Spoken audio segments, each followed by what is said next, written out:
the fruit and not fruits. So the passage uses the singular fruit to emphasize that qualities are interconnected and should be seen as unified, whole, not isolated attributes.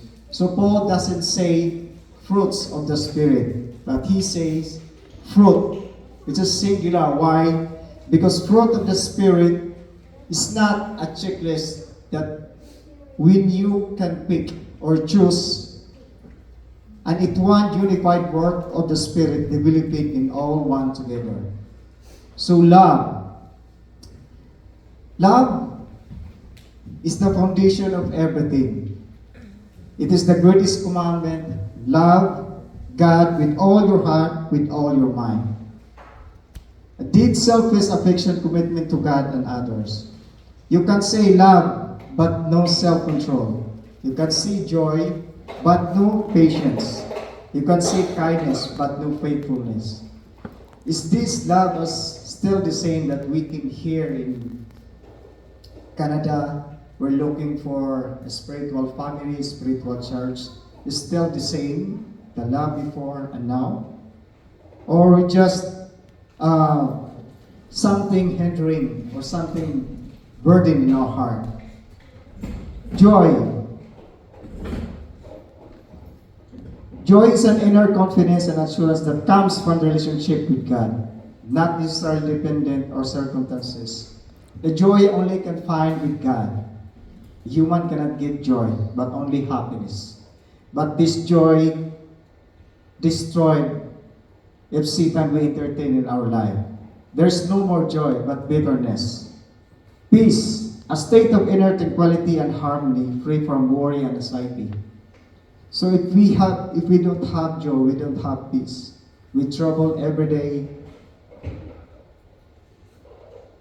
Patience, the ability to endure difficult situations and to wait God's timing controlling one's responses. How do we control the patience we have?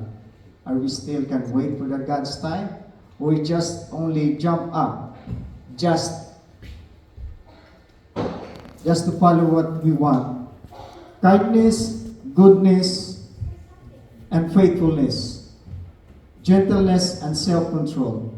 So these are the basic character of God, God the Father, Jesus Christ, and the Holy Spirit. God wants us to be walked with this Spirit. Every day we struggle this one. But God has want to remind us that we cannot make our own fruit with our own strength.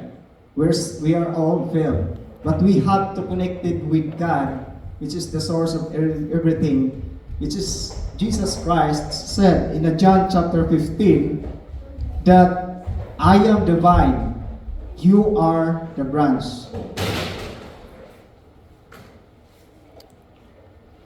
I am the vine, you are the branches. If you remain in me and I in you, you will bear much fruit. Apart from me, you can do nothing.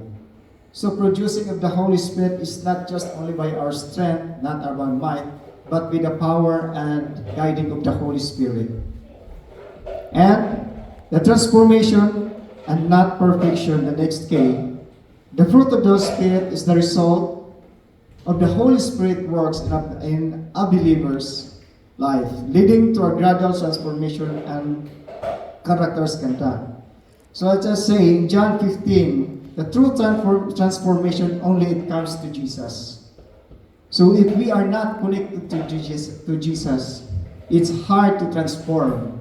Maybe we can say we are all Christian. I am a Christian. I am a believer, but we are not walking with the Spirit of God. We're just all walking what we have, what we know as a Christian, as a believers. So as a Christian, as a believers, we must also every day in our life, we can only produce if Jesus said, if we remain in me and I in you. If we remain to Jesus, this all character, the character of the Holy Spirit, we can achieve this everything. We can do have this one. And the apostle said, he did not say fruits, but he said fruit.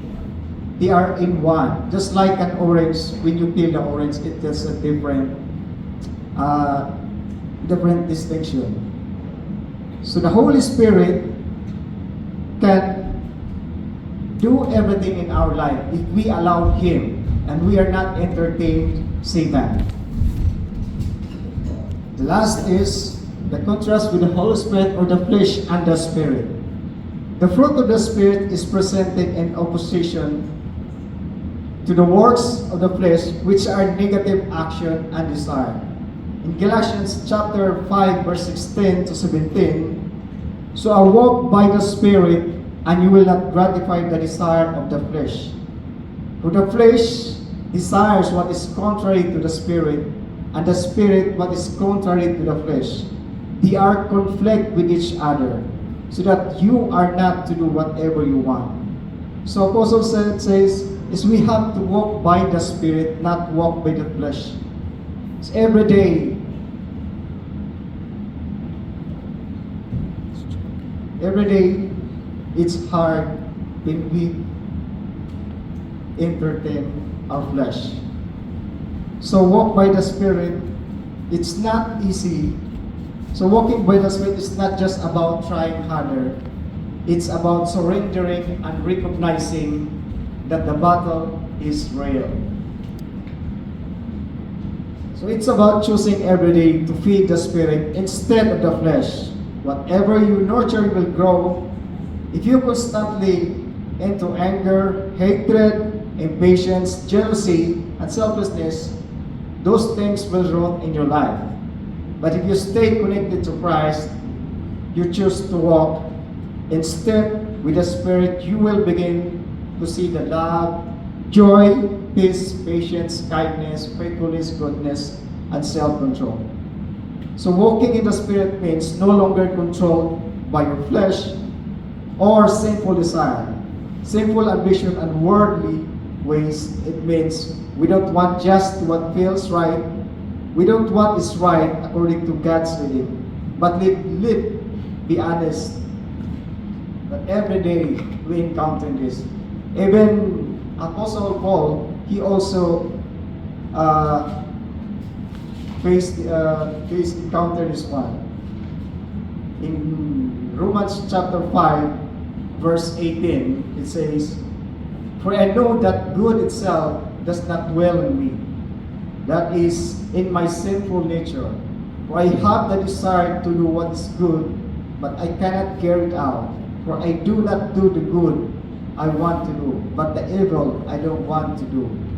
So, Apostle Paul also stated that he also encountered this one. So, as a Christian, we must always connect to God. We must always walk with the Spirit, because the evil is always waiting for us. If there is a small spot in our heart, Satan will feed hatred, and those fruit of the Spirit will be gone. Pastor, that's all my